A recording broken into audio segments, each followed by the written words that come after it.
মেটেটাকে একেবারে থালার মাঝখানে রেখে, মেটেটাকে সামনে রেখে মুরগির মাংস খেতে খেতে এগিয়ে যাওয়ার মজাই আলাদা, তাই না? আহ, এই বড় একটা পিস নিয়ে এসছি থালার উপরে, এবার এটাকে তাড়িয়ে তাড়িয়ে খাচ্ছি। বাই দ্য ওয়ে, আমাদের বাড়িতে কিন্তু একদম মানে লঙ্কা মশলা বা এগুলোর কোনো ব্যাপার নেই। আম, একদম প্লেন, মানে একেবারে রোগীর পথ্য বলা যেতে পারে।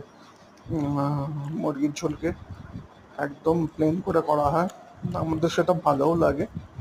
আহ, তো আহ, সেইটা নিয়েই আহ, আহ, ভিডিও করছি আর কি। তো এই ডান পাশে যেটা দেখা যাচ্ছে ওটা হচ্ছে মেটে, ওটা শেষে খাওয়ার জন্য, মুখ শুদ্ধি করার জন্য রেখে দিয়েছি। আর একটা